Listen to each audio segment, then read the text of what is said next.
What's up, family? I'm Juan Castillo, and when I'm on social media, my favorite show to watch is the Don't Shoot the Messenger weekly podcast. Chris G, Professional Sutton, Rucker Report delivers sports the way it's supposed to be, real and authentic. So get ready to be entertained. My boys are ready. I'm ready. Let's go. Don't Shoot the Messenger podcast. I'm your boy, Professional Sutton. And I'm your boy, Chris G. And it's your boy, the Rucker Report, a.k.a. Jerry. Ready? This is what the greatest thing about sports is. You play to win the game. Inch by inch, play by play, till we're finished. This is Don't Shoot the Messenger podcast. X about me.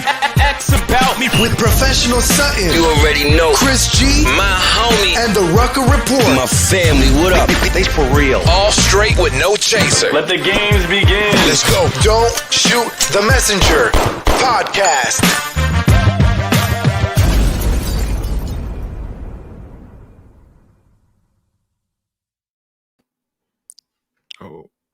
Yeah, welcome to another edition of Don't Shoot the Messenger podcast. I'm your boy, Professional Sutton.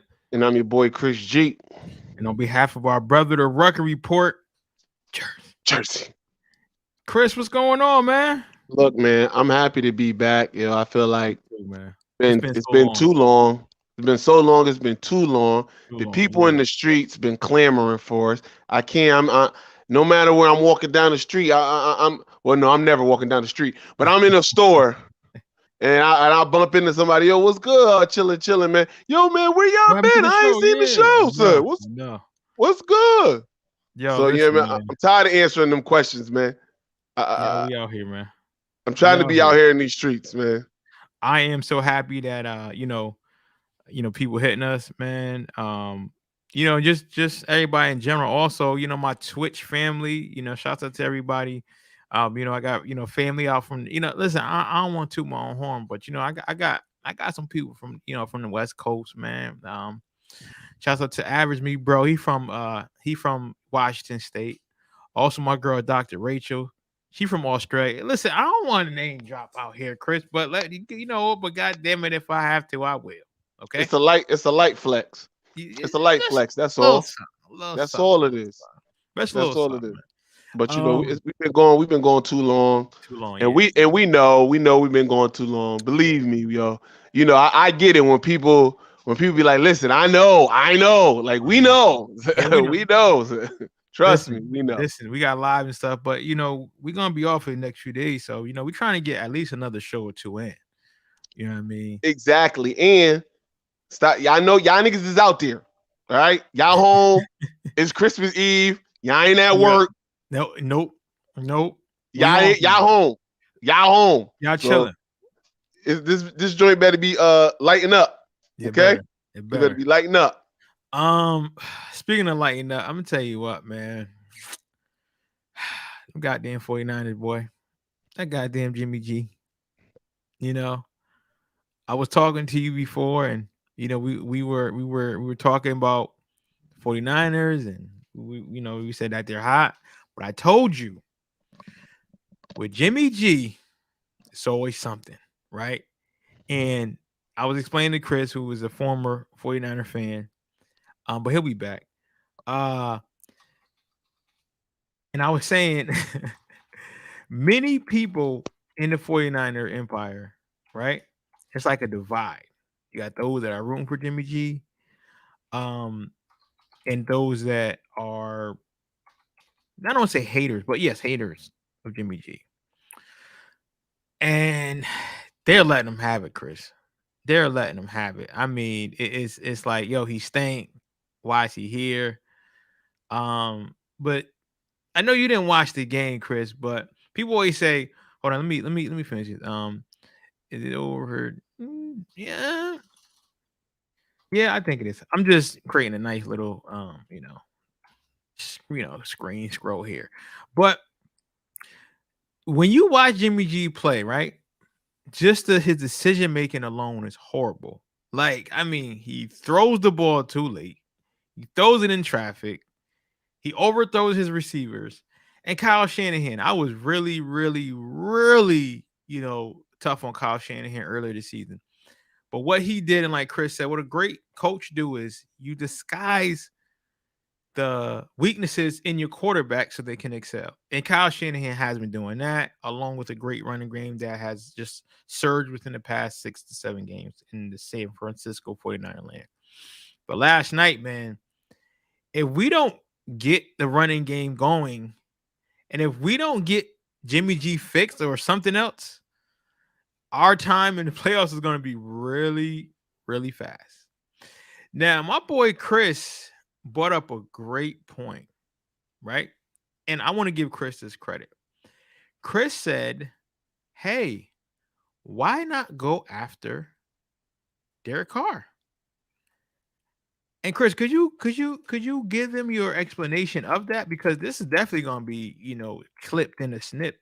And I'm going to put it up on YouTube and everywhere, and just so the 49er fans can hear this. So, Chris, can you tell them why Derek Carr should be the answer right now? Well, or looked at? I think Derek Carr answers all the questions and holes that the San Francisco 49ers has at quarterback. He answers every single one of them. He's the guy you need. Like, Derek Carr gets looked at because he's been a Raider, and the Raiders, are the Raiders. Shout out to Henny Bub. But, the Raiders are the Raiders. Mike Carter. So you're right. You don't think of him in high regard, but Derek Carr, I put it to you like this. Jimmy G is an above replacement quarterback. Mm-hmm. Just above replacement. He's better than a replacement, and he's just a little better than average. Derek Carr is a lot better than average. I broke it down like this. Once you get into that 8, 9, 10, 11, 12 range of quarterbacks, Derek Carr could be anywhere in there. You can make an argument for him anywhere in there. I think he has the most fourth quarter comebacks since he's came in the league. Mm-hmm. Obviously Derek Carr has an arm. Obviously he's good under pressure. He can use his feet. He's got a bunch of dimensions that you would want in a quarterback. And if Trey Lance is not ready, which I suspect that he's not. Yeah, I would definitely agree. I suspect that he's far from ready. Why don't you go take a shot at Derek Carr? I mean, Derek Carr gives you a win right now quarterback. Mm-hmm. I think he's a little bit, I would say he's a little bit under where Matthew Stafford was when the Rams went and got Matthew Stafford. Mm-hmm. And that you talking about a quarterback of that talent with a Kyle Shanahan who's supposed to be, a offensive coordinator savant. Yeah. So, but that's what he's supposed to be. I tell you this, I know he's supposed to know how to run the ball. His daddy ain't never had a problem running the ball. I mean, his daddy was picking people up off the streets, and they was his daddy had Alfred Morris being a top back, and if I'm just saying. Listen, I would give Kyle credit. He does carry that pedigree of the run game, and yes, we have been doing a phenomenal job with that. So with Wilson, Mitchell, it's just I'll give him credit there. And to add to your point, with our offense, we just got one problem. That's at the quarterback. Now, as easy as it sounds, it also could become quite difficult.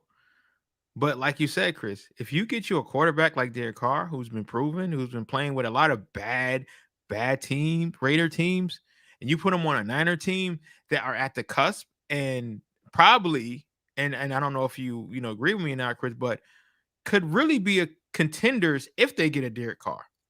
I mean, healthy, a lot of people have us going deep in playoffs, but with a Derek Carr, I mean, now we talking.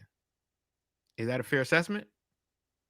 We talking about Debo, Kittles, Ayuk. He ain't never had all those type of weapons. Not to mention, not at one time. And we still got two. We actually got three, but Mostert's hurt. But we got two solid running backs that can catch out the backfield. I mean, and then also Trent Williams, one of the best. TC, what's up, man? It's F COVID. I know, man. Get better, man. Get better. Chris, I can't hear you. TC, you got COVID? He said he won some money on those Titans last night. Good, because I would lose my mind, man. I would lose my damn mind. But I don't want to belabor this anymore because I'm getting pissed off. But he said, nope, I'm in Aruba COVID free. Okay, he was just saying period. Okay, good. Excuse me. Okay, yeah. Live that life in Aruba, and yes, fuck COVID. Also, TC, please plug your channel, man. Please plug your channel because TC is doing big things over there, man. Retro Revolution, man. He's really taking it out the park, man. And I'm definitely proud of him, man. Elijah Mitchell is the backbone. Yes, he is. Nick, what's going on? I will say that he is right now. He's definitely holding it down, man. If you don't know, my man TC, he got a Retro Entertainment TV. Go over there if you like a lot of retro games. If you like, some good playing, man. Yo, listen, TC got it. I love to watch his stuff. I'll be at work, during my breaks, of course, watching it. So shouts out to TC, man. He's in Aruba with his family. God bless them and hope everything, continues to go well for the Casey's. Now, Chris, where you want to go? Basketball? I wish you had your godson up here, and I ain't talking about LeBron. I'm talking about MJ. This dude, man, he don't know what he doing, man. He said, listen, and I love him. I love him like a play cousin. Okay, love him like a play cousin. This dude goes on live and calls me out. Yo, called you out. Hold on, I got it. You gonna do this to me? Oh, yo, he said Chris G. Yo, he called you by your whole name. Call me by the whole joint. I'm surprised he ain't say Christopher. I mean, he had bass in his voice. Then he take a show that we had done weeks prior when nobody was talking about the Suns and start ripping me. Yo, fam, how you ain't put in the Sun? How dare you? I'm about to hit him up, man. I'm about to hit him up, man. I said, yo, man, if you gonna come at me for something I did, okay? Don't you be making up stuff for me. Yo, yeah, because I was like, I forgot all about it. Every week. Nick, we're gonna say the best for last, Nick. We're gonna say the best for last. You know what? No. Because I ain't been up here to talk about the travesty. We are. Travesty that was the Ohio State Michigan game in the Ohio State season in whole. Because listen, I am nothing but objective about my Buckeyes. Okay. And I have been saying since we lost to Oregon, I didn't feel right. I didn't feel good about them. If everybody kept trying to reassure me, they got the defense together, or after they lost to Oregon, I remember telling people, yo, this might be the year we lose to Michigan. And everybody laughed at me. They go, oh, well. Yes, you did. I said everybody laughed at me going, oh, man, we all know that Oregon's way better than Michigan. And I was like, no. You don't get it. You don't get it. If we lose to Oregon, we can lose to Michigan. Okay? And save that. I don't even want to get into and I love Ryan Day. I'm pro Ryan. This is a pro Ryan Day house that I live in, okay? This is pro Ryan Day house. The gay day house. The gay day house. Okay?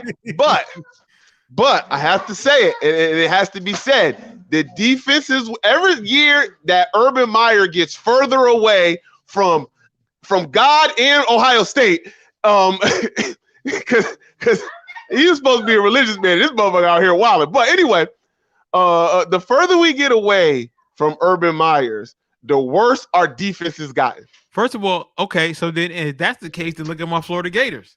So he got some juju on both our teams, Chris. So fuck him. Oh, all right, listen. We not that bad. All right, we're not that bad. Like it's coming. We're not that bad. I know, and that's not. All right, let's not get crazy here, okay? No, but we will. Ohio State will return to prominence next year, okay? Michigan ain't be. I got my stepmother calling me in Michigan. You still love me, baby? That's the shit I gotta hear, okay? When Michigan win, I got people online on the internet crying, talking about Michigan. We finally did it. Fuck you, okay? I don't want the joy that I've seen on Michigan's fans' faces disturbs me. It disturbs me and hurts my heart to see. I hate to see. All right, we can put this on pause. I'm glad this guy picked up.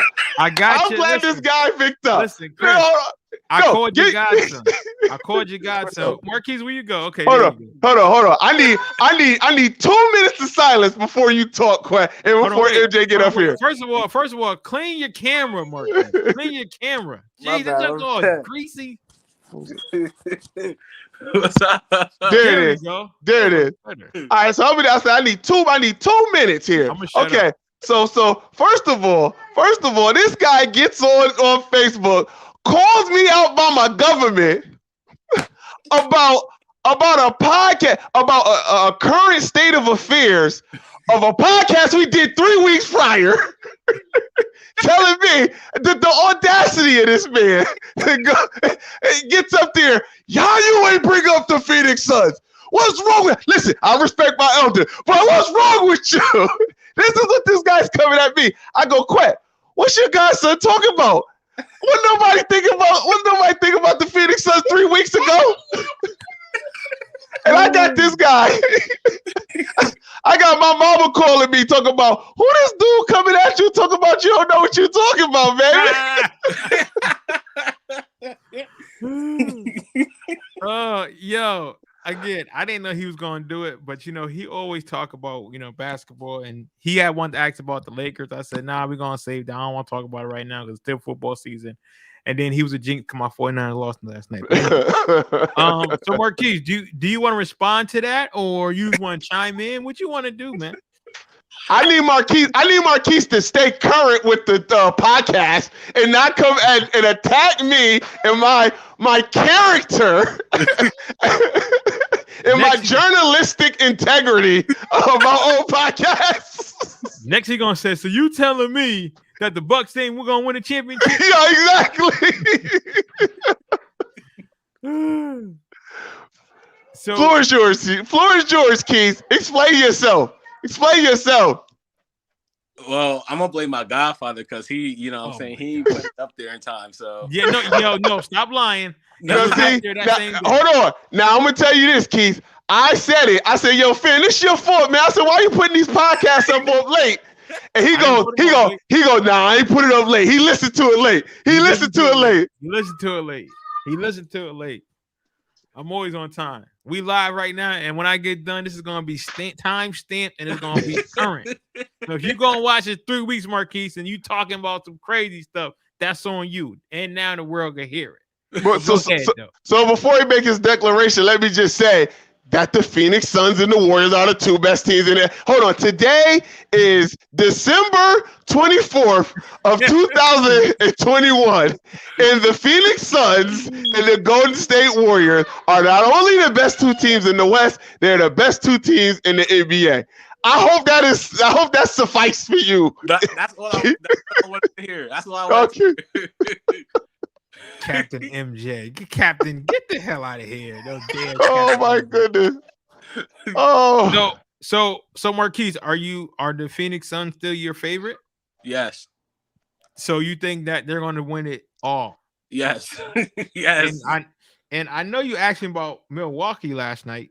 Are you so you're saying that Milwaukee is still a contender in the East? Are they going to go back to the big dance, or is it over?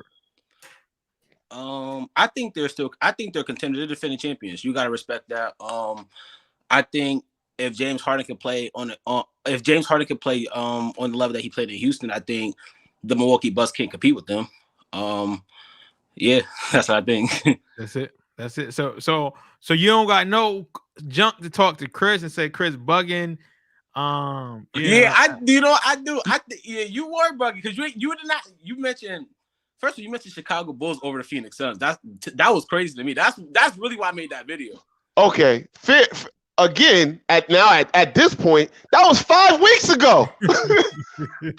Chicago Bulls was tearing the league up 5 weeks ago. The Suns was too. They didn't lose. No, the Suns were coming off of losing their first 3 games, and then they were 2 or 3 or 3 or 4 losing their first 4 or 5 games.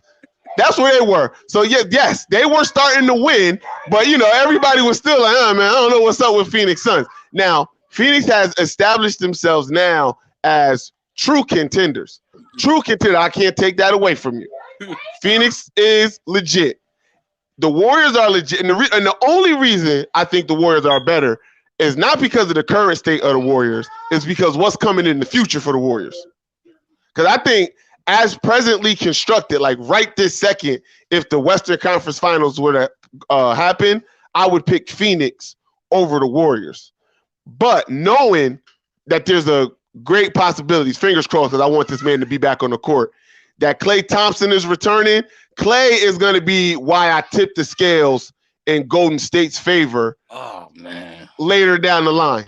That's why I'm going to tip it in the Warriors' favor. And now he already hemming and hawing. So I need some explanation of why you don't think possibly a top 5 greatest, even if Klay Thompson is not what he used to be, he still is going to be able to get Steph Curry more open shots. And I want to know why that got Keith exasperated that Klay Thompson is coming back. Well, all right. So I think I agree with you. They are playing real good. Klay is not back, and I think that's key because he's huge for their team. He's the second best player, obviously. But I'm not sure if I trust Stephen Curry in big moments. And you're one of those guys. Okay, I want to hear this. You're one of those guys. You come from the Rob Parker tree. Okay, I see. So, and I say that because you look at 2015, they beat a Cavs team that were unhealthy, where just LeBron James, I believe his second best player was Matthew Dellavedova. He sucks. True. I threw that out there. It took them 6 games, and then when the Cavs figured them out and became healthy, they beat them in the game 7 where Stephen Curry, by the way, had 17 points and Klay Thompson had 15 points. They didn't shoot great either. They didn't show up. You go to 2019 when Kevin Durant got hurt in the finals. Stephen Curry in game 6 didn't show up either. So I'm not sure if I trust Stephen Curry in big moments when he's the best player of the team. All right, so I got a question so my rebuttal to that is, so you telling me that Steph Curry isn't great in big moments out of 3 final games that you picked? Because I see you picked the Raptors game 6. You picked the 2015 series that I guess it took a team that never been in the play or the team that never been in the finals a little bit to get over the greatest player in the league at the time in LeBron. And the third one was they came back from the Cleveland when they came back from the 3-0 deficit after, and I know this sounds crazy, but after Draymond gets suspended. Oh, you are. Hold on. Let me finish because it is not as simple. Wait, it is not as simple as people try to make it. Draymond got suspended when they had momentum. That was a bad suspension for them. Going back, mind you, if you got to look at that whole game as a whole. Steph had got tossed out. He got ejected because he threw his mouthpiece because he got his 5th personal foul call on LeBron, which was on a cheap call, but it was a great play by LeBron because he knew he was in foul trouble and he stopped up. That's why LeBron is great, but I won't even get into that part. He got ejected from that game. What's his name? Draymond got ejected for after the fact, after they reviewed something later and they suspended him and gave him a tech that cost him out of the game. And then Andrew Bogut got hurt. And I know Andrew Bogut sucks. I get it. Nobody's going to argue about how great or how bad Andrew Bogut was. But what Andrew Bogut gave them, which they didn't have, was a legit big man in size down low. And they missed him because they had to play small ball. I'll say this about the Warriors. They're the best team at playing small ball, and they were best back then as well. But small ball takes a lot out of you. You can play it good in spurts. If you have to play it all the time, it diminishes you because you have to. There's so many gaps that you got to fill because you're playing small. Because I'll bring in another person. Tristan Thompson sucks. We know this, but Tristan Thompson can be dominant in small ball, and you have to treat Tristan Thompson like he's Nikola Jokic. Right? That's how you got to treat him when you playing small ball. When the biggest guy on the court is 6'7", and Tristan is a legit. What is he? 6'11", 6'10"? Yeah, and a legit big man. Like, it just takes a lot out of you. But I say all of that. You bring up you bring up those 3 moments, but he had other moments in the playoffs, in the Western Conference Finals, in the finals, in other playoff series, and those don't count. So it's only those few moments that you can point, which I could poke holes in LeBron, KD, like anybody you want to say. I can pick out moments where they weren't good in finals and playoff games. Those few moments define Steph Curry as a big time player. Yes and no. Yes and okay. No. Because those games that I named, I feel like was big pivotal games for him. They were, and he did not show up. And I believe that Golden State is a team that's beatable. A lot of people forget they went 7-3-9. That is true, but I don't personally believe that was the best Warriors team. I think the best Warriors team is when they had Kevin Durant. We see 100%, lose, you know what I'm saying, when they had Steph and Clay and Dre, and they lost to the Cleveland Cavaliers. So I don't believe that they can beat the Phoenix Suns. I don't believe that they can. They can be the healthy Phoenix. I honestly think they'll lose in 5. Woo. Wow. He came with it. Wow. Didn't he came with it. I mean, we trusting DeAndre Ayton like that. We trusting JaVale McGee like that. JaVale McGee is a champion. A champion on the Warriors and the Lakers as a rotational piece. But I'll say this. He is. Respect that man. I'll say this about, yes, there was one time that took 7 games and the best comeback ever for a team to be a healthy Clay and Steph and Draymond's team. You are correct. One time it happened. And when I look at the Phoenix Suns, I don't see no LeBron or no Kyrie up there. Now, with that being said, Booker is phenomenal. I like Devin Booker. I've always liked him. I needed him to show me something because he was a loser until Chris Paul got there. But I mean, I don't think I'm not wrong. No, you're not wrong. I'm not wrong. But Chris Paul got there, and now he's able to just do what he does best, which is be a bona fide professional scorer, and he can do that in his sleep. Mm-hmm. Devin Booker is special. He ain't LeBron or Kyrie special. He's just not. Now, he also ain't weird like Kyrie either, but, you know, he ain't that kind of special. He not. Isn't he dating a Kardashian right now? Devin? Yeah. No, he's dating a Jenner. Okay, don't disrespect. He's dating a Jenner. Well, I mean, the curse ain't on the Jenners; it's on the Kardashians. It's not on the Jenners. Listen. Bruce took Chris' name. I'm just saying. Now his name. Well, anyway, her daddy got a mama name, and her mama got a daddy name. That's all I got. And I'm gonna also say this: and Chris Paul has routinely and often lost. Lost to Steph Curry in big moments. Just saying. Oh, man. Just saying.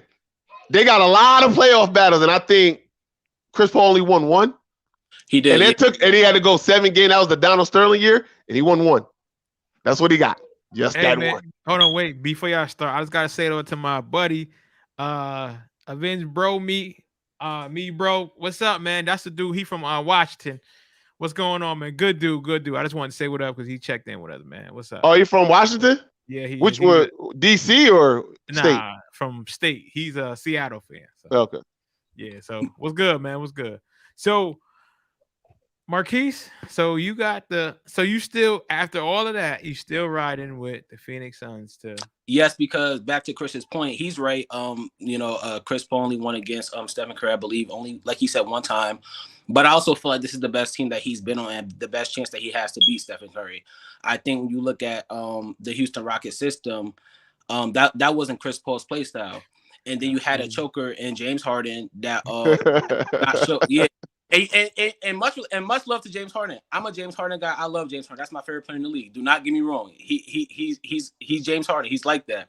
But considering the fact that James Harden has a reputation not showing up in big moments, a lot of those times when you look at those years where even when Chris Paul's on the Clippers, you know what I'm saying, Blake was inconsistent. DeAndre Jordan was inconsistent.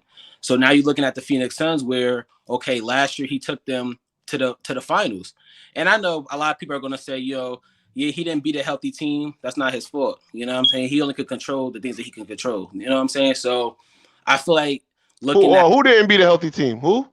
The Phoenix Suns. That's what a lot of people say when I talk about the Suns. They didn't beat a healthy playoff. What you mean they didn't beat a healthy playoff team? They beat they saying Denver wasn't healthy because they didn't have Jamal Murray. Who else did they play? They played the Lakers. They didn't have Anthony Davis and Kawhi.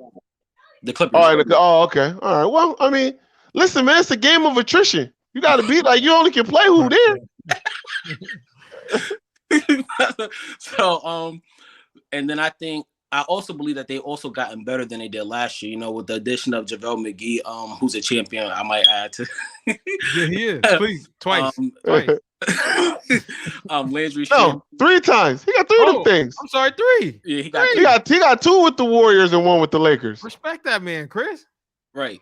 So JaVale McGee, it was a big time pickup because that's something that they lacked in the finals against the Bucks, which was size. You know, they lacked a lot of size when DeAndre Jordan went out the game. So I think that gives him size. Landry Shamet, who's a good 3-point shooter who can get his own shot.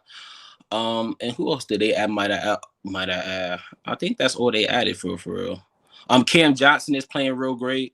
Devin Booker's gonna be Devin Booker. Chris Paul's gonna be Chris Paul. But just the way that how their role players are stepping up and approaching the game, being that they lost last year. I think DeAndre Ayton is key because he has a chip on his shoulder by not getting his contract as well. So he's balling this season. So when I look at all those things and saying, okay, well, they're top 5 on offense, top 5 in defense, I just don't see no team beating them at their best. I don't see that at all. I think the only team that can compete with them are the Warriors, but I believe that they can beat the Warriors. Well, I'll say this. I don't think that you're like, even though I would pick the Warriors, I don't think it's out of the realm that the Phoenix can win. I do think even with the addition of Clay, it's still going to be close because I think the Phoenix Suns are uniquely equipped to play. Oh, IO, Kim, hold on. I just did a quick timeout, Kim.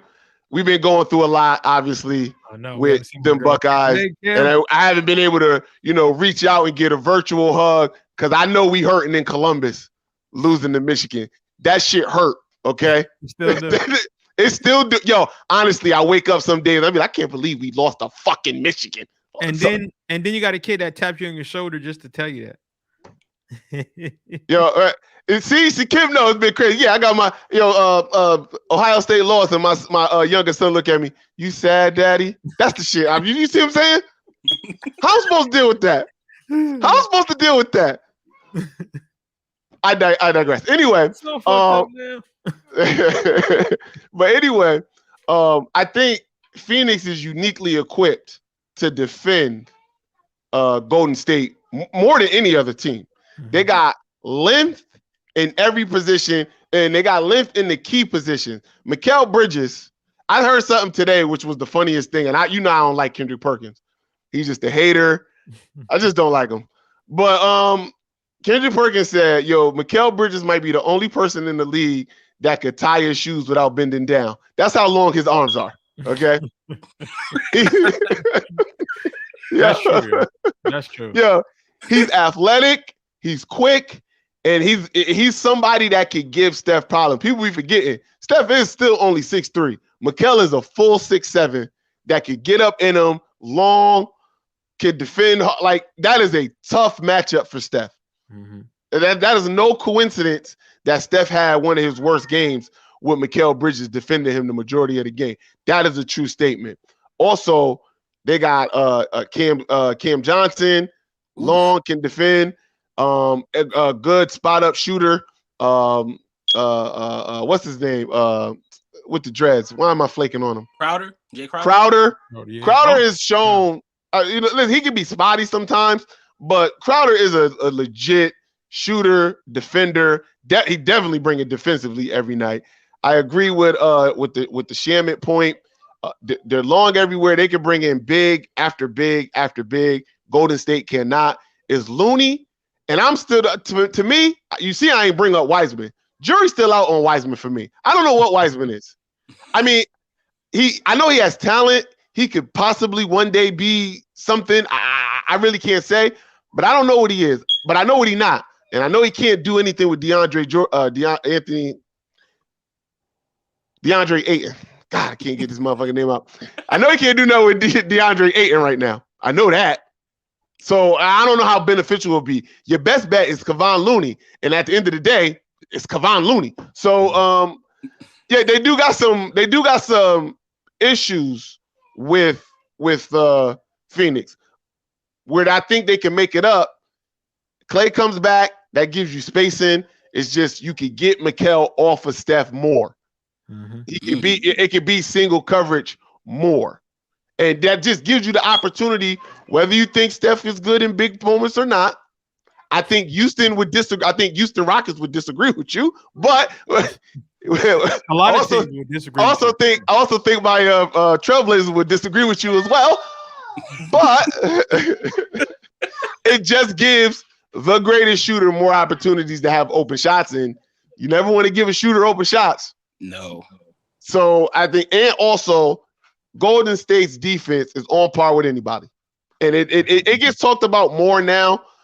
But that defense is number one rated defense in the NBA, and like almost every statistical category. Like for some reason, and they shouldn't be as good defensively as they are, but they are. They force you into bad shots. They force bad shooting percentages. They're the best 3-point defending defense. They rebound, even though Draymond be the tallest dude on the court most of the time. They got him listed at 6'6". I bet you Draymond ain't taller than 6'5". No. They're scrappy in the way, but again, going back to my small board point, that takes a lot out of you. And in the playoffs, it's harder.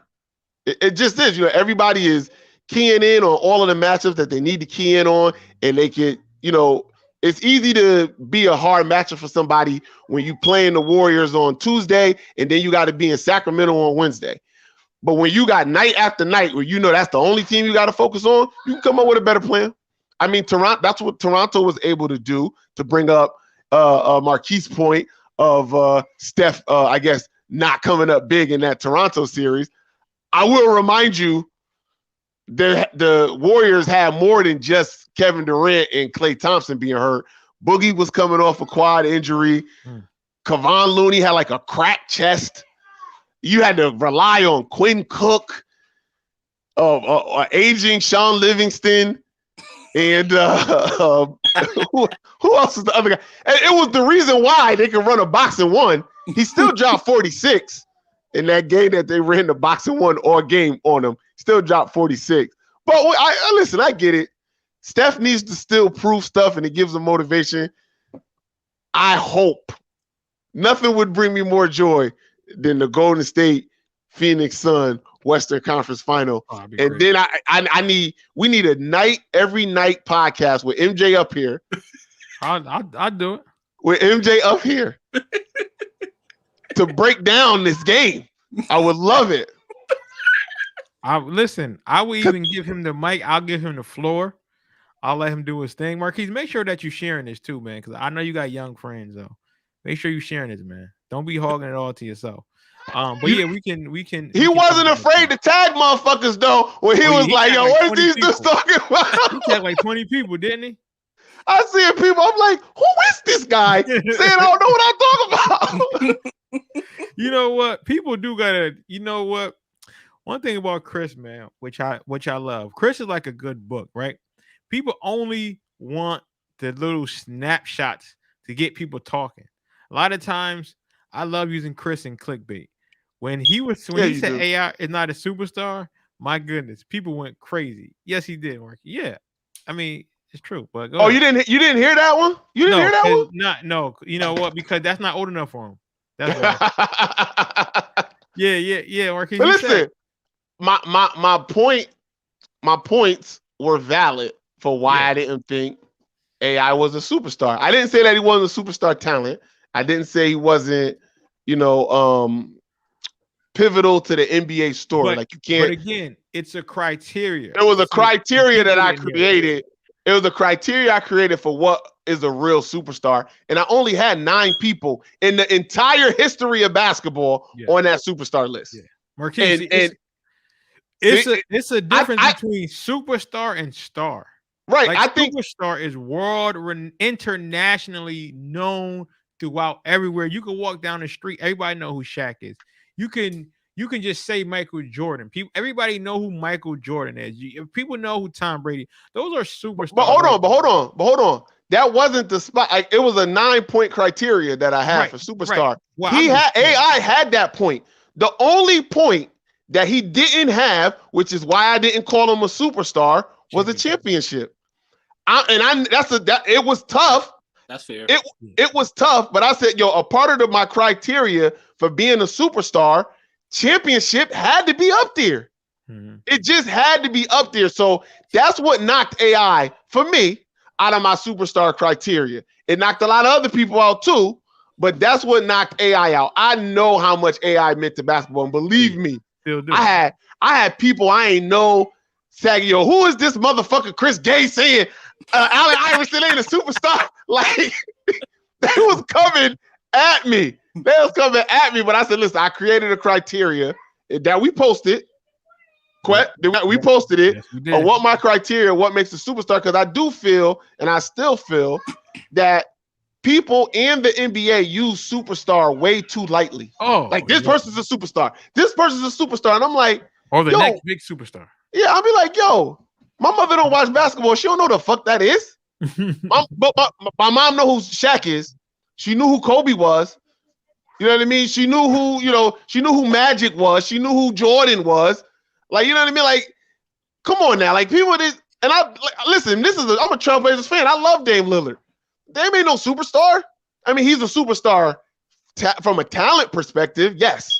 He's a superstar on the court, but he ain't no superstar. I'm sorry. Has Dame Lillard ever been on a late night talk show? I don't know. No, I don't think so. When do you hear people other than basketball sports fans bring up Damian Lillard? Nowhere. That's what I'm saying. Like, and to me, that's a big part of being a superstar. That's like that's got to be in the part of the criteria of calling somebody a superstar. Yeah, that's true. Nah, it is true. And I think, we had talked about that because Chris called me one day when he was hot. I'm tired of everybody calling people superstar. They're not a superstar. I'm going to lay on my plate and I'm going to show you what a superstar is. And that's what he did. So Marquise, when you get a chance, check that podcast out. That was like 8 months ago. So I'm sure you're like that. You can say, oh my God, Chris G said AI not a superstar. Well, listen, that whole 2 days, people was going crazy. Who we had? We had Dark Mark. Mark was, I swear I felt like he was ready to jump out the phone and shoot me. The way he was looking at me, he was like, yo, fam, I can't even believe you talking basketball right now. You telling me AI ain't a superstar. He was tagging everybody just like Marquise was. Yeah. You know who else was tagging? Hannibal. Yo, this dude, Chris said, AI ain't a superstar. And everybody had these long, drawn out things on Facebook and everything about why I'm an idiot. And I was just like, Chris was getting treated like freaking Stephen A, man. Damn, I was getting treated like Stephen A. And I was just like, and I just said, listen, I'm gonna address this one more time. I was like, if you listen to my criteria, you will understand why AI isn't a superstar. Chris, why would they listen to your criteria when they just heard AI isn't a superstar? That's what they heard. And also, to put gasoline on the fire like they always do, this motherfucker Quet just posted, yo, Chris, AI not a superstar. That's the only part that he posts on Instagram or Facebook. I posted what you said a little bit. Later, the first thing you posted, AI ain't a superstar. Yeah, I said it. And that's what you post. Hey, man. That's what you post. Like Charlamagne said, man, why would you want to hear the truth when a lie is more entertaining, man? That's it. If he want to hear that, he want to hear that. So, oh, man. Marquise, now you've been trying to hint at the Lakers, man. Yeah. Yeah, go ahead. I think that everybody been trying to hint at the Lakers. Yo, this one of the dudes that I work with, he barely talk, but as soon as the Lakers lose, and mind you, he's a Knicks fan, by the way. Oh my Hey, God. what's up with your Lakers? That's even what's worse. Up with your Knicks? Huh? That's even worse, man. Exactly. I'm like, yo, first of all, you got Kemba dropping 80 points, still losing. He remind me of, remember when Jamal Crawford was doing that for the Knicks? Remember when he was dropping like 40 a night and the Knicks still was losing by like 20? Yo, that's what Kemba's doing. Again, when we talk about these coaching marquees, and then you can get back to Lakers. When you guys were talking about the Houston Rockets, who was their coach at the time? Mike D'Antoni. Exactly. Once again, an unproven coach who continues to get these hot jobs. And guess where he's sitting at right now? With the Brooklyn Nets. No, not. No. Where's he at? No, not. He ain't coaching right now. He not coaching. Okay. But last year he was with the Brooklyn Nets. Last year. Yeah. So last year. But again, he gets these teams. He goes under the radar. Nobody talking about his ass. Same thing with Tibbs. Listen, I like Tibbs' style. Maybe in the 90s, it would have worked. I'm just saying that, after a while, man, we got to really start holding these coaches accountable. Because some of the shit we seen, it's just laughable. It really is. It really is. Then you talk about the Lakers. Marquise, I'm just gonna let you go there, man, because I'm just like I'm just you asked me what I think about the team. First of all, what I thought was gonna happen. This is what I thought was gonna happen because I was being I don't want to say optimistic, maybe stupid. Same word sometimes. I thought Russ was gonna get up there and say, you know what? I'm tired of losing. I'm gonna be a team player. I'm gonna do whatever I gotta do to get my team to win. Now, people said, well, Russ goes out, he gives you 20 points and but he gives you 100 turnovers on top of that. Like, that's the problem. I don't need your 40 points if you're going to turn the ball over 50 times, because now you just gave the team a potential of 80 points because of the turnover ratio. I thought that's what was going to happen. Now, when you're talking about some of these older players that just can't fit the team, yeah, man, it's been tough to watch. So right now, Chris, I don't usually watch basketball until after the All-Star game anyway. That's when it really counts anyway to me. But I'm watching Lakers last night versus the Spurs. Man. I'm like, listen, I love Melo. Bye. Okay. I already talked about Russ. Oh, wait, whoa. But when he was on Portland, you and Ruck trying to tell me every week, I told you Melo still got it. I told you Melo still got it. Yeah, he bring you a chip now? Melo bring you a chip now? Raymond B. Bennett, man. What's good, man? Peace, God. Yo, it's been a while, man. You love Raymond B. Bennett. He's always been a, happy holidays, Ray. Happy holidays to you, man. From the jump. And yes, LeBron James and the All-Stars. That's what it is right now. It looks crazy, man. And like he said, older players don't get better, they get old. Thank you. Thank you. That's true. Marquise, go ahead, take the floor, man. Cause I'm just hurt. My 49ers stink, my Lakers stink, my Florida Gators stink. This much what it feels like to live in Cleveland. But go ahead, Marquise. So we are talking about the Lakers. And let's just say that LeBron retired as a Laker. I think LeBron has won his last championship in 2020. I think it's over. Mm-hmm. I believe that is over. I'm not blaming him. I tell my friends all the time. I think LeBron can play as Superman, and they will still lose. It doesn't matter how great he plays, because and I tell my friends all the time, it's not about LeBron and Anthony Davis. It's about the others like Russell Westbrook, Carmelo Anthony, Malik Monk. I just don't think that he have enough others to help him win a championship. They don't play defense. That's a big thing. They don't play defense. What is that with the Lakers? They don't even care about that. They don't. Defense. Old people can't play defense. You've been to the park. Their knees can't move that way. Hold on. I know Ruck didn't just comment. He putting cases on us. When in our chat, yes, we done try to tell him, what time is good? What time is good? I know Quentin call, and he said he putting cases on us. This is unfathomable. To say the least.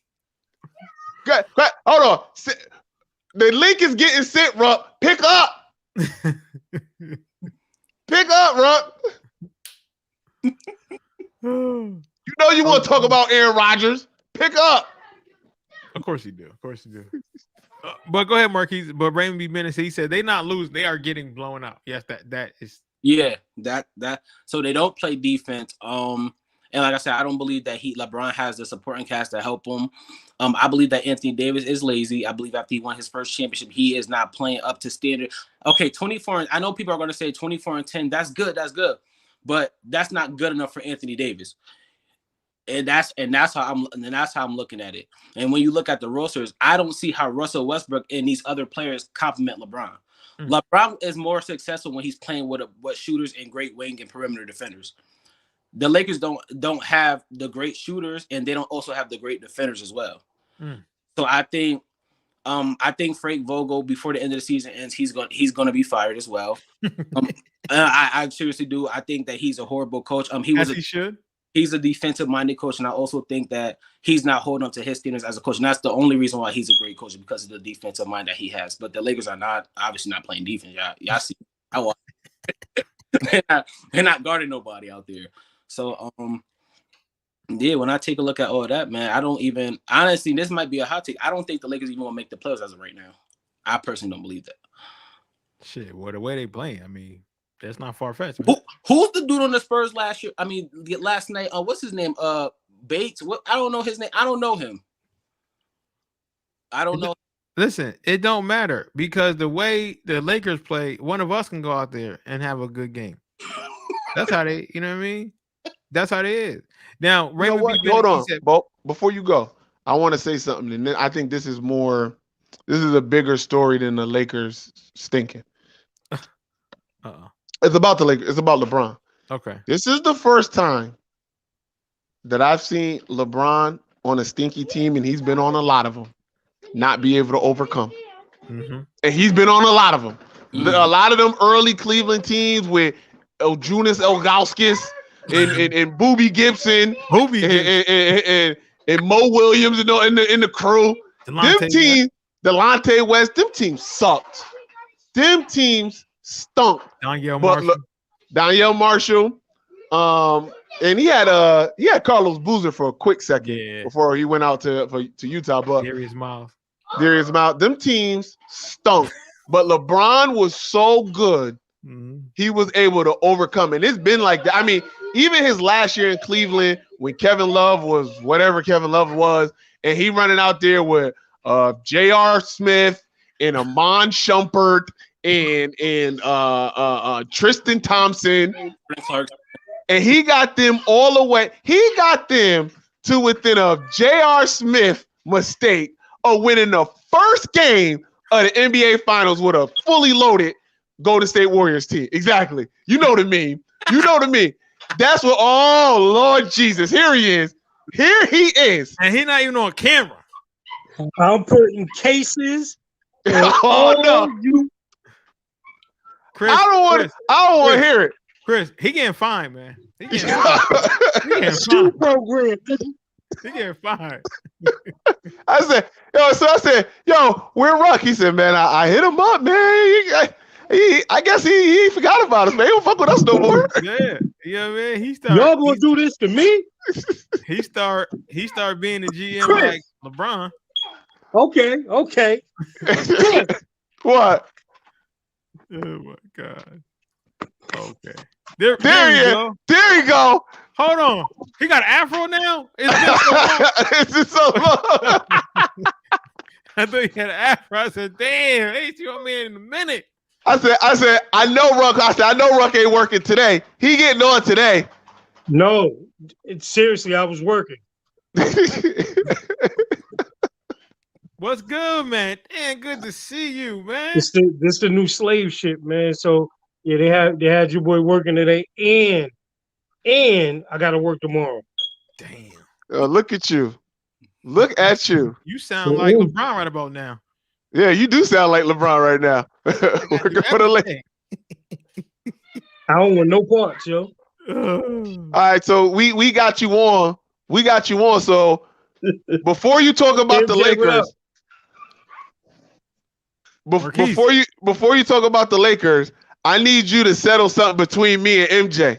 Okay? Between Phoenix and Golden State, who you got and why? Fully healthy now. Fully healthy. Both teams fully healthy. Fully healthy Golden State. Oh man. Fully healthy Golden State. Because they've been there, and because they now look themselves. They look actually more dangerous, and they're still rounding in the shape. I mean, we're going to see what it is tomorrow with Golden State and Phoenix, but just understand, even in tomorrow's game, Golden State is still not at full strength, and I still expect Golden State to win tomorrow. I mean, here's the thing. Here's the thing with Golden State that everybody is discounting, right? Their bench looks like the championship run benches. I mean, and I'm not just talking about because Iggy's there, but I'm talking about you got what's the Italian name dude again, Chris? Belita, something like that. I can't hear you, Chris. It's Nemanja Bjelica. Belita. You got Iggy there. You got Otto Porter Jr. What a resurgence from Otto Porter Jr. I thought at some point you will have Wiseman back. At some point you'll have Clay back. And the crazy thing about that is it makes your bench better because you get to put a Jordan Poole in that second lineup. That has proven that he's something different. Now you have, and even if people wanted to poke holes with, like, say, Iggy, you have another wing defender in Gary Payton Jr. I'm about to say. Speaking of juniors, man, you still got Dre. Don't forget about my boy Juan Toscano. I mean, you're talking about Toscano. You're talking about Lee. Don't forget about Looney. I mean, you're talking about a team that has championship pedigree throughout. And I would say, even in the unanimous MVP season, Steph is playing better. Yeah. Yes, he is. Yes, so the question becomes, what do you do? Because I know what to do with Phoenix if Booker's not on the court. I know what to do with them. You know what? I know what to do with them when he is on the court. But what do you do with Golden State? Even with Steph having bad shooting nights like he did in New York, like, what do you do with them when he's shooting bad, but Jordan Poole is on? Draymond's hitting jump shots. They're controlling the boards. They're locking down the wings. And listen, don't even get me to talking about how Andrew Wiggins has made niggas understand that he's real. Yeah, he is. He's real. So what do you do? But Ruck, didn't we say this? We said this when Wiggins first got there. We said Wiggins will be a different player when he don't got to be the number one. When he's the number two and the number three, it'll be like, wait a minute. This dude, it's hard to be a number one. It's hard to be a number one receiver, number one quarterback. It's tough. When he is the unquestioned number three that can just go out there and get you a couple Sports Center highlights, watch out. You seen the penny move, right? So let's not act like, again, in the Western Conference that not only has this team still been one of the dominant teams over the last 5 to 7 years, but even in their down years, you still saw what the possibilities are. What do you do? If you're the and here's the other thing. I know I heard that you guys were talking about the Lakers, but even that, right? Because I always have a belief about veteran teams, right? At some point, they figure something out and they find some type of groove, right? Phoenix it's going to be a different out than it was last year for the Lakers. Like, let them get healthy. Let AD act like he really from Chicago. Like who talking about Chief Keef? It's some things that can happen. You know what I'm saying? Yeah. So Phoenix is strong. Undoubtedly, they're strong, right? But again, looking at their team coming off a championship run, the one question that you always ask is, what did they do to adjust and get over the hump? And where's Phoenix at? Because the roster looks eerily similar to last year. Marquise? I'm just saying, again, I'm still putting cases on all you. Why is that? Because of Melo? No, because Jimmy Garoppolo, you got a red sweatshirt on. He stinks. Marquise ain't telling nobody about the ugly sweater party. and Chris is just my dude, so I'm still putting cases on everybody. You ain't absolved from this, Chris. I'm gonna tell you right now, Marquise. Sorry to say this. So Aaron said Suns are tough. Warriors versus Suns Western Conference Finals. I'm gonna tell you why the Warriors are going to lose, because Aaron Scott Fleming is rooting for the Warriors. That's why. Aaron is a Warrior fan, isn't he? Yeah, please. He's about as much as a Warrior fan as I'm a Lakers fan. Okay, so yeah, but anything he touch just crumbles. So well, look, I'm gonna be like, I'm more on Ruck's side of camp. Now, MJ brings up good points about Phoenix defensively, Devin Booker wise. Like, I can't poo-poo those points. That's why I wouldn't be surprised. I would pick the Warriors, but I wouldn't be surprised if Phoenix was able to win as well. They are that good, and I do think it's still close from a talent perspective. I think Phoenix has more of the youth, where Warriors have more of the experience. So it's close. Where I get off the bandwagon with MJ is that the whole Steph not in big moments thing. That was the part that I just disagree. See, he brought up the moments that Rob Parker and Skip Bayless bring up. He brought up the 2019 Game 6 against Toronto.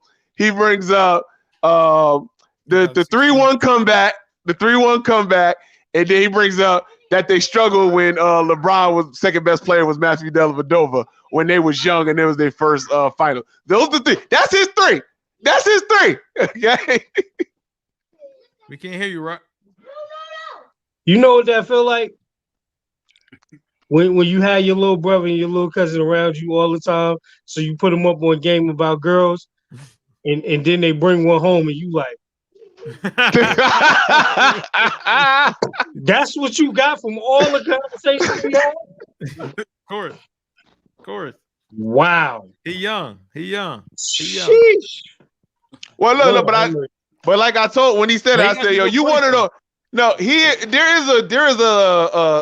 there's a small contingent of fans who do feel like Steph ain't it. Like Steph, not that. Let me not say that, because I don't think Steph ain't it. But Steph in big moments like that, he's never had big moments. Like when I hear like Rob Parker, Skip Bayless, there's a few Max Kellerman, and y'all know how much I fucks with Max Kellerman. They always seem to think like, yeah, I don't know if he can make a big shot. Like he's never made a buzzer beater. Like he's never made like people act like the Oklahoma Thunder shot don't exist. Like people like the world didn't watch that game. You know what it is. And this is just my opinion, but this is what I think it is. For whatever the reason, not only sports pundits but fans, they love to be in love with players that are a bigger physical stature than themselves, right? Like, because Steph is not 6'9", he's never going to get to just do. It doesn't look great, right? In some senses, right? It's just the same thing. Like, they downplayed Steph just like they downplayed Iverson, right? They downplayed Iverson just like they downplayed Isaiah Thomas. You know what I'm saying? So that's what it is with Steph. But the crazy thing is, as much as that we've even talked, and I've lamented myself and given into constant berating about LeBron, about where LeBron will be at the end of the day when he decides to hang it up, just stats wise, right? Is anybody really paying attention to where Steph Curry will be when he's finished shooting the ball? No, Ruck. No. People don't understand that. No, are people understanding where everyone else will be when he gets done? Like here it is again. Not only is this due to generational talent, but he almost had the same impact at some point that Iverson had. He has changed the way basketball is played. And here's the crazy thing that it again goes to the point that Draymond made earlier in the year with his podcast. He's a stone cold killer. You think he looks sweet. He is a stone cold killer. And he wants that. Then on top of it, don't let them win the championship this year. What? You know what it reminds me of a little bit? That said they was done. You know what it reminds me a little bit? It reminds me of, and just follow me here, kind of like Jerry Rice. Like when people talk about some of the greats, like people know Jerry Rice good, but it's like, yeah, but they still throw everybody else in. It's like, yeah, he's good, but it's like, no, but do you understand what he's doing? Do you understand his numbers? That's how it is. People don't. Just like they had I was watching All the Smoke when they had the with Jalen Roses on there, and they talked about it. I think it's very true. Could you imagine Allen Iverson in today's game? Oh yeah. Oh. Where I'm talking about. We can go raw AI to in his prime AI to polished AI that you can't touch him. What? Right. And so again, it's like when you talk about Steph, I mean, just look at his 44 is way different than anybody else's regular 44. His 50 piece is way different than the Giannis 50 piece. It's different. But you know why it's different? Because, and this is why I never hark on Steph when he struggles, because he does struggle. At 6'3", everything Steph do on the basketball court is pure skill. And it's nothing brute that he could do. He can't go, well, I can always get this bucket. Everything he do is pure skill. Yep. So when he's on, it's the most beautiful. It's why Steph and old fucking crazy Kyrie are the best shows in basketball. Absolutely. Because it's so much skill in what they do. When they go off, it looks like the most beautiful thing of artwork you ever seen. See, Kevin Durant, even though his game is mostly skill, he's still 6'11", so he can always get to his spot. First of all, he's 7 feet. You're right. He's 7 feet. And he can do whatever he want to do. He can do whatever he want to do. Honest, yeah. Even if he struggles, and it's not really his game, he can play brute force if he wanted to. He can still get there. He can still, you know what? Get me the ball down low. I'm still 7 feet tall. I can get close to the back and to get something easy. Steph and Kyrie can't do that. They got to break you down off the dribble to get a driving lane, to get to the basket. Then they got to put some crazy finish on it because they got a bunch of trees in the middle trying to block it. So every shot that they do look pretty. Every shot is high arcing. Every layup is crazy. And it just looks too good. Think about this too, Chris. Like even going to Chris's point, right? They're never doing it against guys their size. Nope. They're never doing it against guys their size. Every team, just like Phoenix. Phoenix is gonna put the young boy from Philly. Bridges. They're gonna put Bridges on. Yeah. He's bigger. And guess what Steph is gonna make him look like? Boop, boop. And he's a solid defender. Then he did it to Dylan Brooks last night. Dylan Brooks 6'7", and he dropped 46 on his head last night. On his head. And I'm talking on his head. There's one play that he's dribbling around not only Dylan Brooks, but I think Jaren Jackson had came out and challenged. Then he's dropping it off. He's relocating to the other side of the floor. He fakes it, get it. And then he shoots a 40-footer. What are you going to do? What are you going to do? So I don't know. But I do want to just my side piece about the Lakers is again, veteran teams will figure it out. They will get some type of rhythm. Well, right. So we got let me see here. Raymond B. Bennett said he can't stay healthy. No, that's it right there. But you know what? Here's the other thing. I think some of these injuries too, Listen, man, I always heard, when I watched sports, and especially from my era, like y'all say, 1933, it's either it's either you hurt or you injured. Right. Yeah. I seen many of the stars in my day play hurt. I don't understand how Anthony Davis and some of these other guys can't play. I mean, he twisted his ankle pretty bad though. Mm. But here's the thing: come in shape. Come in shape. How hard is that to do for a professional? Because again, for me, stuff like that, and this is probably the struggle that LeBron is having, right, with the Lakers. And y'all can talk whatever y'all want to talk. There's only one other person on the Lakers' current roster that has the same mentality as Bron, and that's Russ. I agree. The only one. Nobody else is willing to just go get it. You're right. So, I wish he could go get it and be successful at it, but yes, you're right. Russell is the only other. I know he feels that way. He don't play that way, but I know he feels that way. You're right about that. Listen, man, I think this is the. I mean, even for him too, it's the adjustment period. But again, I think my problem with the Lakers isn't even really it's on the floor. The games that I watch, I haven't seen any adjustment from Frank Vogel.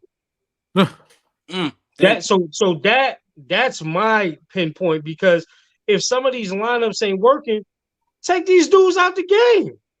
Well, why are they still in the game? I think that's what Marquise was about to allude to. He was saying, Frank Vogel needs to go. Listen, the worst thing that the Lakers did in the offseason was let Jason Kidd go. Yes. Yes. I just knew he was going to be next up. Man. Because and here's the thing, the guys on the team want to play for him. So it's a lot going on in LA, but we'll see. But and I know the conversations that I had with my brother Chris, we believe if you don't know how to hyphy, you ain't getting to the Western Conference Finals. If you don't listen to E40, you ain't going nowhere. That's all I'm saying. Hey. By the way, nobody can mess with Jay-Z in the verses. I'll throw that out there too. All right. So since y'all Jay-Z stands is both here, I never disagree. This is why I was such team terror. And this is why I was such team terror. And I was telling the Quet this last night. The Rock. I agree. I think anybody in the verses with Jay-Z will lose. Here's why I get off the train with y'all. Acting like you can't find another artist to give you a hard 20, pause. There's a bunch of artists. There's a bunch of artists that got 20 hits, man. That'll be competitive. Because it was like Quet and Myra was talking last night. It was like, yeah, they'll start playing this, but 5 songs in, you'll be tired of their stuff. You won't be tired of JC stuff. Stop it. Hey, Busta Rhymes. Here's the thing. Busta Rhymes can't beat Jay-Z in a versus, but Busta Rhymes can give you 20 that's going to have you in that vacuum. Yeah. That's going to be like, yo, that was a competitive. That was my only point of why I wasn't agreeing with y'all stands. And the disrespect to my Nas, I ain't even going to get on. Here's the thing, just to wrap it up, right? Amon Shumpert was on a podcast, right? He's talking about Kobe when he played for the Knicks. So he said he was killing Kobe the whole game. Yep. Right? I know what you're talking about. The beginning of the fourth quarter, he's like, yo, man, you had a good game. That's exactly what it would be. Yeah. Like, Hov can literally sit there and be like, yo, that was cute. Right. So I agree with you. There'll be a point where he could turn it on. But I'm just saying, before he get to the turn it on point, them 3 quarters, it ain't gonna be no straight. It's just too many art. If it was is to win. No, here's the thing, and I think y'all would have been right. You're right, but I think y'all point that y'all was trying to make would have been right if verses was 40 songs. See, now that's a bit tougher. Yeah. And Jay-Z got a strong 40. He got a strong 40. As a matter of fact, he probably got a strong 60. He probably got a strong 60, honestly. And that's where just being real. And that's where he would separate himself. But versus ain't 60, it's 20. All right? Yeah. It's 20, and in 20, Chris, you can get people back. Right? Here's the other thing. Just like Jay said, I don't think there's nobody that can get on the stage with Buster. Even if we're talking about levels, who stands next to him for 20? Missy. Well, yeah, we talked about Missy. And you're right. It'd be hard to stand next to Buster because of his performance. But you know what Buster makes me think of? Buster makes me think of Jadakiss, because I know everybody thought Jadakiss had bars. That was never a debate. But what separated the Locks and Dipset, what separated Kiss and Fab, was Kiss know how to put on a show. Yeah. Okay, and that's also a thing about verses. Thank you, Diddy. And that's also a thing about verses. There's been a few verses where people should have won. They had the better songs, but when you performing them live and how you move the crowd and how you present, it make the song feel different. It just does. And if I'm not saying Jay-Z not a good performer, I'm not saying that. I'm saying Jay-Z next to Busta Rhymes on the stage is two totally different styles. Totally different things. Yep. Yeah, now you're right. Absolutely, I mean, listen, you are definitely right, Chris. We're not saying that you're not right, but we are. That night you was though. That night you was though. Okay, that night you and your girl, you and your fiance ain't want to hear nothing. Oh man. Listen, you know what it was? It was just the stuff that people were saying, man. It was, you know, I like to start trouble too sometimes online. Oh, but I mean, all the time. Never at all. But what I'm saying is some of the stuff I was saying, I'm like, people like, yo, Jay-Z whack. I'm like, just say you don't like Jay-Z. That's it. Like I don't like 2 Chainz. I mean, let me say, I don't like Future's music, but I'm not gonna say he's whack because I know that he knows how to put out music. You know what I mean? Like he's not for me, but he's not whack. No. And that's what I was really defending. But also, like I said, Chris, it was like when Floyd Mayweather was in his prime. You know, we already know what's gonna happen. You hope that he's gonna get knocked out, but you know how it's gonna end. And if you hate Floyd Mayweather, you're going to watch because you're gonna find a moment when Floyd looked bad and say, "See, there's a chink in his armor," and then Floyd's gonna win. And that's what. Hey, yo, listen, man. When we gonna talk about the NFL MVP Jonathan Taylor? When we gonna talk about that? Well, we already talked about NFL. I mean, that's what I'm here for. Yeah. Jonathan Taylor. Yeah. 50 versus Fabulous. We can't hear you, Chris. Keith was saying something. I couldn't hear him. No, he wasn't. He wasn't saying nothing. What'd you say? Skip. He wasn't saying nothing. Tom Brady for MVP? Yeah. I'm with you. Okay. I'm with you. And y'all know I hate Tom Brady. I'm with you. Chris, hold on, wait. Christopher Alloquatious Matthew Gay did not just say that. All right. First of all, if you're gonna give my middle name is ghetto enough, Gerard. Right, you can do my real middle. Okay? No, at least it's not Jerome. That's not bad. That's true. Look at Ruck. Hold on. I'm gonna finish the rest as Kodak Black. Put them gold fronts in. I need them gold fronts in. Here's the thing. What did you just say? Hold on, wait. I want more Keys to go. Tell me why. I'm with Keys on this one. Why is Tom Brady always? I mean, the MVP of this year. I only got one simple answer. He's 40. He's doing the things that he's doing at age of 44, and he's winning without a full healthy roster as well, like his offensive weapons. And that's why I think with AB being out, Mike Evans is in and out of the lineup. Gronk, I think that he made a huge case to win MVP. You know, to still throw the ball how he's throwing it at 44 and to still stay sharp as ever. I think that that correlates that he should be an MVP candidate or the favorite to win MVP. Mm-hmm. Yeah, agreed. Now, Chris, what is your take on Tom Brady? Listen, men lie, women lie, numbers don't. I'm sorry. And as much as I want to give it to Aaron, my favorite player in the NFL right now, Brady got almost 1,000 more yards passing, and he's got like 10 more touchdowns. I'm giving it to Brady, man. I don't want to. Will nothing make me happier than if Aaron Rodgers continues to surge and Tom Brady continues to dip. Those things would make me happy. It's not happening. But I'm just if the voting was right now today, his numbers is too good. His numbers is too good. I got to give it to Brady, and I don't want to. This is begrudgingly, but I got to. And Marquette, we talked about that too. He was supposed to fall off the cliff from what Max Kellerman said after that series they faced. What series did they face? Oh, the Eagles. Mm-hmm. The cliff then. That was like about what 3-4 years ago. Yeah, it was supposed to be 40. Yeah, it was supposed to be 40. You hit the cliff. Right. And he still had numbers in that game. He still put up numbers. Yards.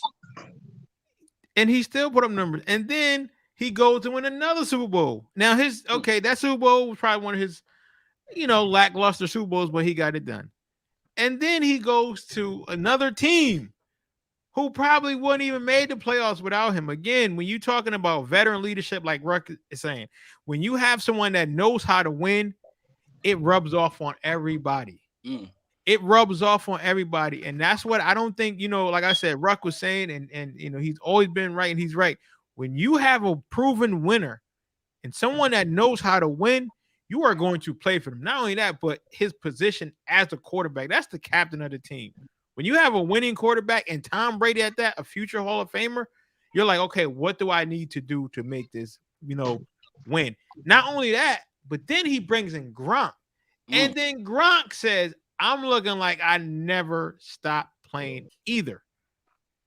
That's when you're talking about, having a good team. And also, it also rubbed off on that defense. Having him, that defense, like, hey, Tom, what do we need? Again, is he going to play defense? No, but again, having that veteran leadership. The only thing that scares me about the Bucks is with the rash of injuries that they have right now, can they survive the last 3 weeks of the season? That's what Marquise is asking too. Right? Like, because maybe then what it's going to be is they're going to look at the capsule of the regular season and say, okay, where did they finish up? And I'm not even saying this just as a homer and a Packers fan, but if the record is better, right, and they have comparable numbers,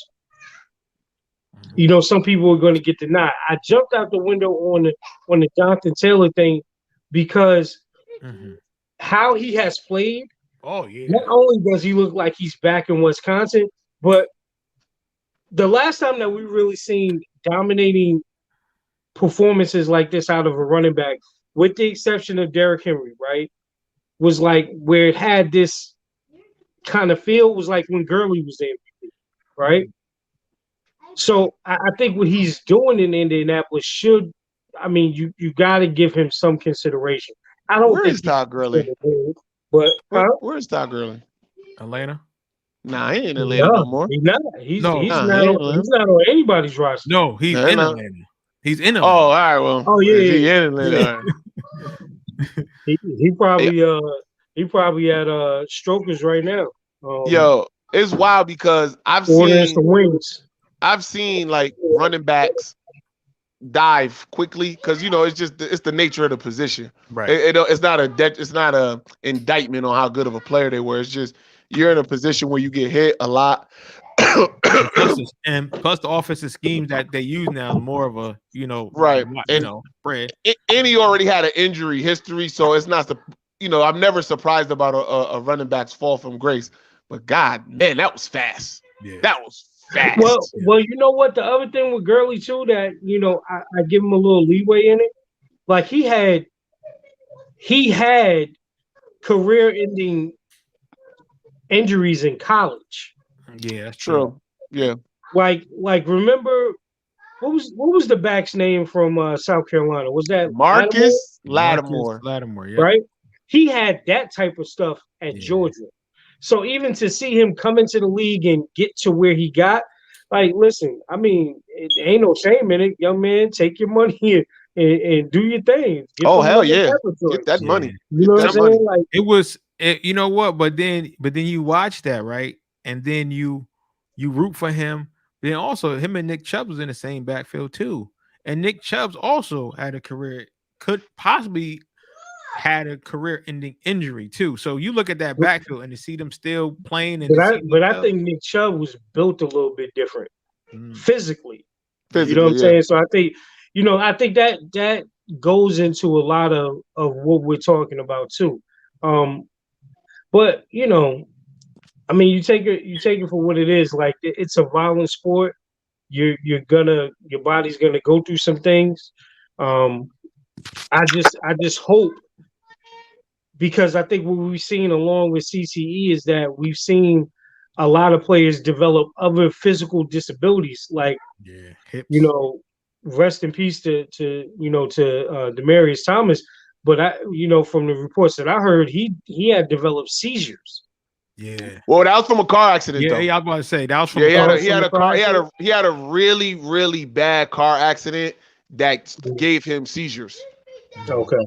Yeah. So yeah, man. I mean, it's a lot of stuff that goes on, but I think the season has been good. I think what's starting to happen is people are starting to catch dangerous thing, catching a rhythm. Are the Chiefs catching they win right now? They second win. Yes, they are. Give them an opportunity to get up off the mat. Yes, they did. That does not look good. And I'll tell you this: one of the most underrated things that happened for the Chiefs that nobody talks about because it was during the period they were struggling, they were able to add Melvin Ingram. They were able to add another knockout pass rusher to the other side of Frank Clark. That's Chiefs may be dangerous, man. Well, hopefully I could get what I should have got last year, which is what I want this year, which is Packers Chiefs. That's what I want in the Super Bowl. That's what I want. That's what I want. Listen, again, don't nobody. I want to see that. Don't nobody want the demise of Tom Brady more than this guy. Okay, I can't stand him. He did you a favor, Chris. It has been documented on this show who is my GOAT, because it ain't Tom Brady. Sorry to hear that. Please don't be one. Yeah, he is. I'm team big forehead over here, okay? All right? It's all about 18 over here. Let me tell you something. The records, the longevity records that Tom Brady is breaking, Peyton Manning had them 5-6 years ago, okay? And still only had one Super Bowl. Oh. First of all, got two. Got two. No. You said years ago. Still only had one. But anyway, go ahead. Yeah. 5 years ago. Oh yeah, he got. It's 2016. Okay. He got two. Oh wow. Okay. Yeah. He had 102 yards and one interception at Super Bowl. All right. Let's go look at Tom Brady's first three Super Bowls. A bunch of trash bags, which he was throwing out, and that defense. Lawyer Malloy and Willis McGinnis and Vincent Wilfork. How many Super Bowls? I said those first three he got carried.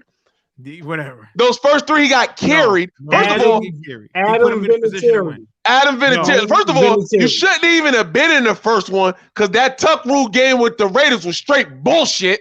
All right, straight bullshit. Shouldn't even have been there. Got my kids laughing because I said bullshit. Doodoo head. You a doodoo head. Daddy said doodoo head. Nah, Daddy said bullshit. That first one with the Raiders, trash. Y'all got gifted the Carolina one. Yeah, Carolina Panther ones. Got gifted that one because Carolina shouldn't have been there. I got to see Janet Jackson titties. Thank Tom Brady. But go ahead, finish that. No.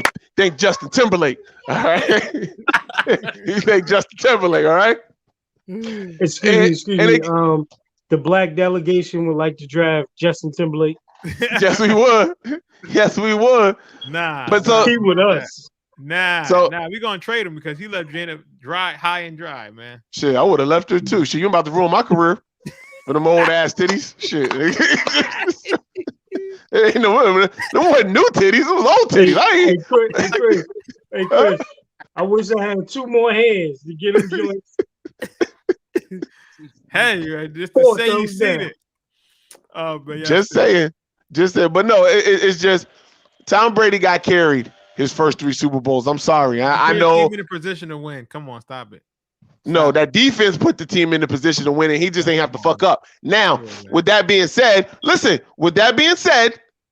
he did have his moments in Super Bowls more than anybody else. He's been to so many.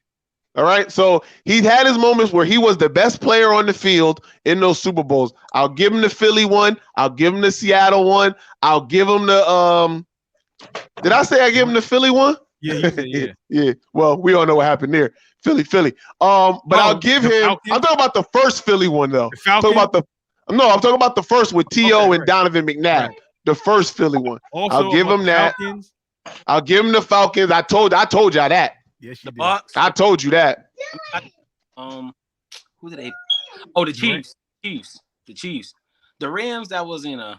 Nah, he not gonna give him the Chiefs. He not because he gonna say that the defense carried him. That's what he gonna say. He gonna say that the defense carried him. Yeah, they did. But still though, hey man, he got it 7. It don't matter. It ain't like his Robert Ory or something. Like Tom Brady earned no Super Bowl. Whoa. Slow down on disrespect to Robert Ory. Listen, I'm just saying. Like, listen, I love Robert Ory. I think he's a great player, but I'm just saying. But listen, fellas, I do have to go.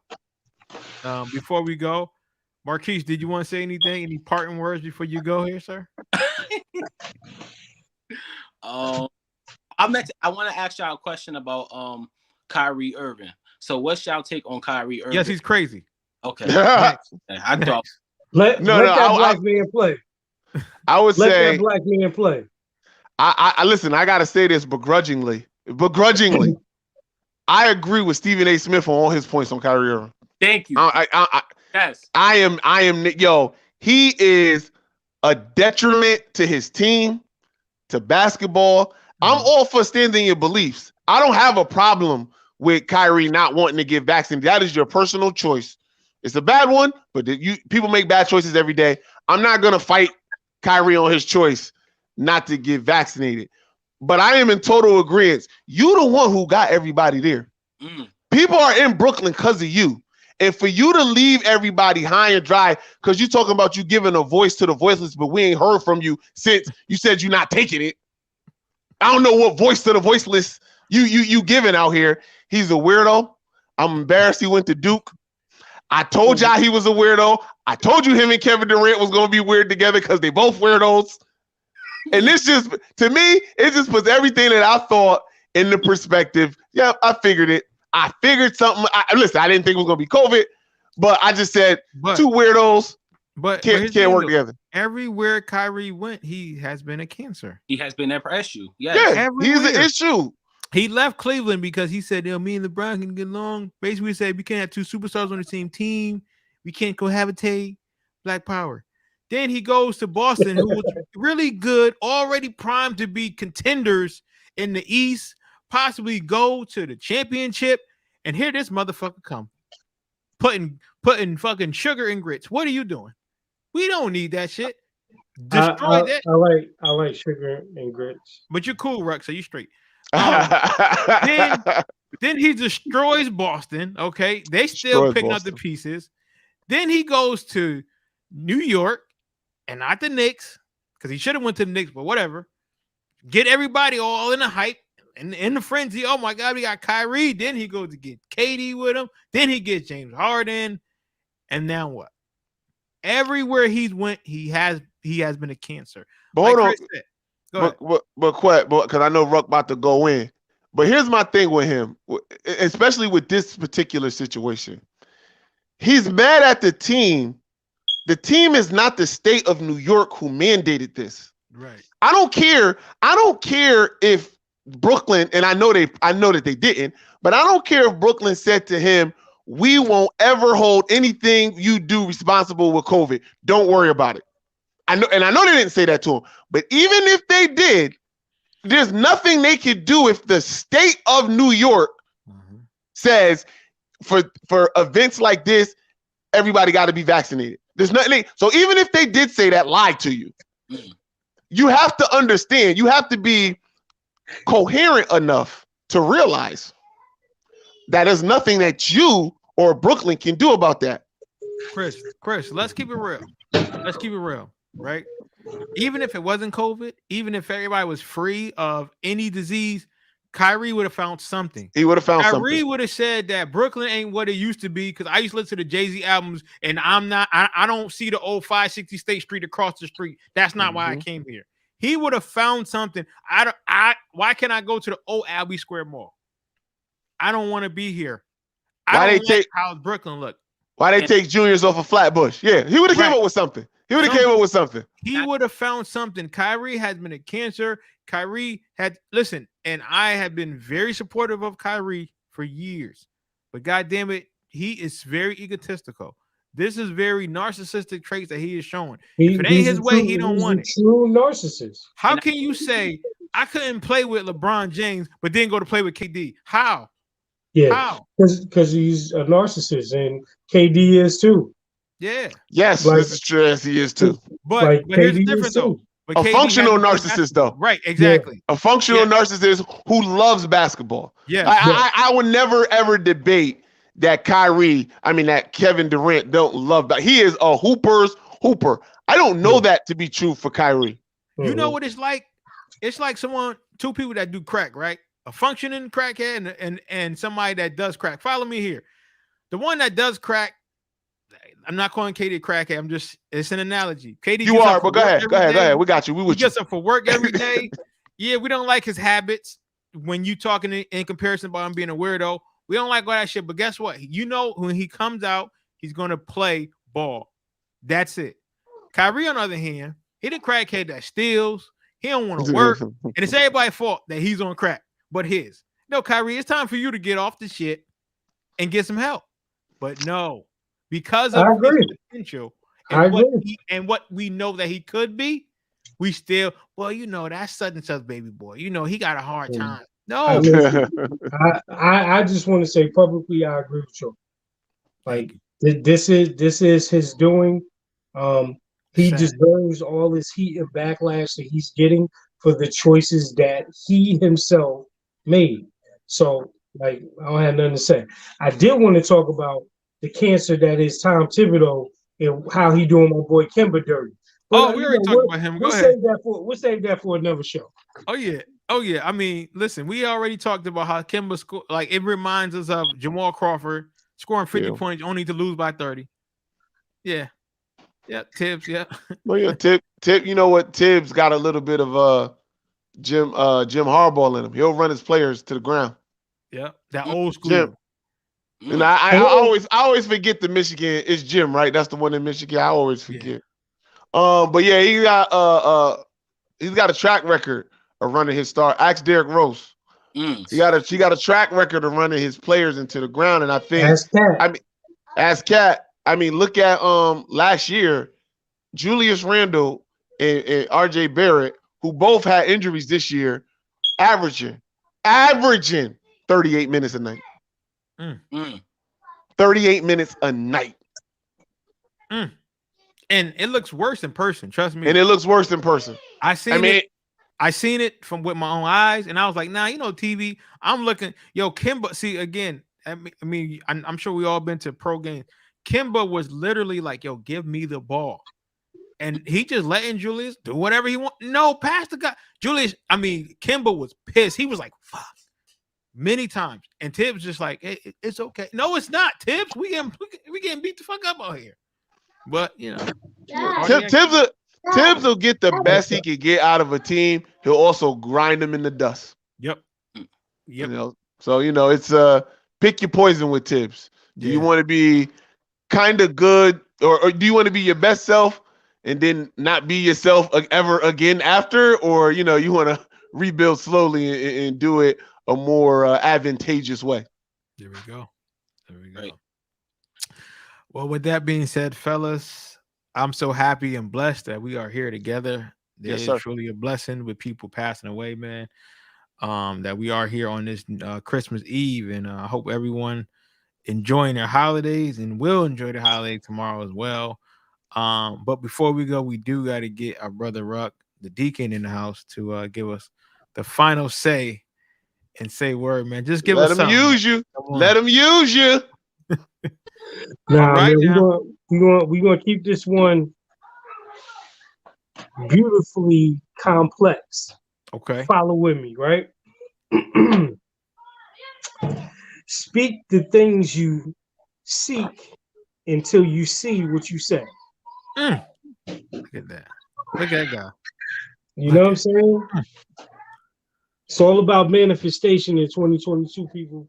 You gotta be about it though. You gotta be able to get to work. But speak the things that you want into existence and be willing to work for it. Be willing to work for it. It's the journey, not the end result. My God. Y'all stupid. On that note, and I'm putting cases on. Oh, I don't want to hear that. I don't want to hear nothing. Listen, Marquise, can you tell the people where they can find you? Yeah, you can find him bashing me on Facebook. You can find him at your local barbershop talking about, what's Chris K talking about? Phoenix is good. Let y'all know before we all, leave and stuff, that if the Phoenix Suns do win tomorrow, I'm at D-Ruck and I'm at Chris G tomorrow. I just want to let y'all know. I want to say, you at Ruck, because I don't think they're going to win tomorrow. They don't got no Jordan Poole. They don't got no they don't got no Andrew Wiggins. I don't think they're going to win tomorrow. They don't? Ruck said that. They both in protocol. Okay, so yeah. Jordan Poole's in protocol, and Wiggins is in protocol. So they start in Gary Payton and Otto Porter in those positions. Good. Gary Payton Jr. Good. No, I'm sorry. Gary Payton the second. He ain't a junior. He's second. But both of those two guys is good. They ain't Jordan Poole and they ain't Andrew Wiggins. It was good enough to beat Memphis last night. I don't know if it's good enough to beat Phoenix. In Phoenix. So yeah, I don't have, Well, fellas, on that note, thanks again for tuning into another edition of Don't Shoot the Messenger podcast. I'm your boy, Professional Sutton. And I'm your boy, Chris G. It's your boy, The Ruck Report, Jersey. Peace. Don't Shoot the Messenger podcast. I'm your boy, Professional Sutton. And I'm your boy, Chris G. And it's your boy, The Ruck Report, a.k.a. Jersey. Ready? This is what the greatest thing about sports is. You play to win the game. Inch by inch, play by play, till we're finished. This is Don't Shoot the Messenger podcast. X about me. With Professional Sutton. You already know. Chris G. My homie. And the Rucker Report. My family, what up? They for real. All straight with no chaser. Let the games begin. Let's go. Don't Shoot the Messenger podcast.